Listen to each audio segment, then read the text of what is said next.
Home of ক্রিকেটে আছেন সহকর্মী তারেক হাসান শিমুল। দল ঘোষণার আরও খবর জানতে সরাসরি যুক্ত হচ্ছি তার সঙ্গে। শিমুল, পাকিস্তানের বিপক্ষে 2-1 ব্যবধানে যে সিরিজটি জিতেছে, আমরা সেই সিরিজে দেখেছি যে 3টি ম্যাচেই সেম একাদশ খেলিয়েছে যে আগের নির্বাচক প্যানেল ছিলেন তারা। সেই কারণে আসলে এই সিরিজে কোনো ধরনের পরিবর্তন আনেনি।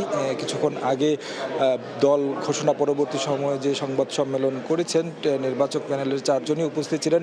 আনুষ্ঠানিকভাবে বলা চলে যে তাদের কার্যক্রমটাও শুরু হলো এবং আনুষ্ঠানিকভাবে আজকে তারা প্রথমবারের মতো প্রেস ব্রিফিং করেছে। বেশ কিছু পরিবর্তনও আমরা আসলে দেখছি। আগের সিরিজগুলোর আগে যখন আসলে দল ঘোষণা করা হতো আমরা সেইভাবে পাওয়া যেত না নির্বাচক প্যানেলদের কে আসলে মানে কোন ক্রিকেটারকে রাখা হলো, কেন বা বাদ দেওয়া হলো, সেই ব্যাখ্যাগুলো আসলে জানার চেষ্টা করেও আসলে আমরা মানে বেশ কয়েকবার ব্যর্থ হতে হয়েছে। তবে এই ধারাটা থেকে বের হয়ে বর্তমান নির্বাচক প্যানেল আসলে তারা আজকে যেটা বলছিলেন যে তারা ব্যাখ্যাটা আসলে দিতে চান, কাকে রাখা হচ্ছে কাকে বাদ দেওয়া হচ্ছে, এবং পাশাপাশি তারা এটাও বলেছেন যেহেতু একটা স্কোয়াড ঘোষণা করা হয়েছিল আগে এবং কি 4 জন ক্রিকেটারই খেলার সুযোগ পাননি, তাই তাদেরকে সুযোগ দেওয়ার জন্য মূলত হচ্ছে অপরিবর্তিত একাদশ স্কোয়াড রাখা হয়েছে।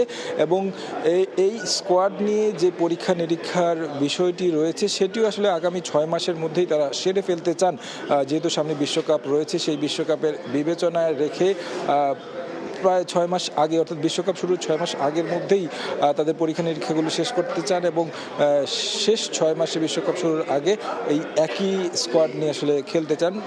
বড় ধরনের কোনো ইনজুরি সমস্যা যদি না হয় সেই ক্ষেত্রে আসলে খুব বেশি পরিবর্তন সেখানে আসবে না। পাশাপাশি যে বিষয়টা আসলে বর্তমান নির্বাচক প্যানেলের কাছেও কনসার্ন, সেটা হচ্ছে যে টপ অর্ডার এবং কি ব্যাটিং অর্ডারের যেই সাম্প্রতিক সময় পারফরমেন্স, সেটা নিয়ে আসলে তারাও চিন্তিত এবং তারা একটা সেট টপ অর্ডার তৈরি করতে চাচ্ছেন এবং সেই লক্ষ্যে পর্যাপ্ত সুযোগ দিতে চান। এবং যেই ক্রিকেটার যেই প্রত্যেকটি ফরম্যাটের জন্য যেই অধিনায়কদেরকে নির্ধারণ করেছে আগের বোর্ড, এবং সেটাই কি আসলে তারা কন্টিনিউ করতে চান এবং কি বিশ্বকাপ পর্যন্ত তাদের উপর আস্থা রাখতে চান। তো আমার কাছে এই ছিল সবশেষ খবর নিউজিল্যান্ডের বিপক্ষে বাংলাদেশ দল ঘোষণার। তারেক হাসান শিমুল যুক্ত হয়েছেন, জানাচ্ছিলেন বাংলাদেশ ক্রিকেট দলের সবশেষ খবর।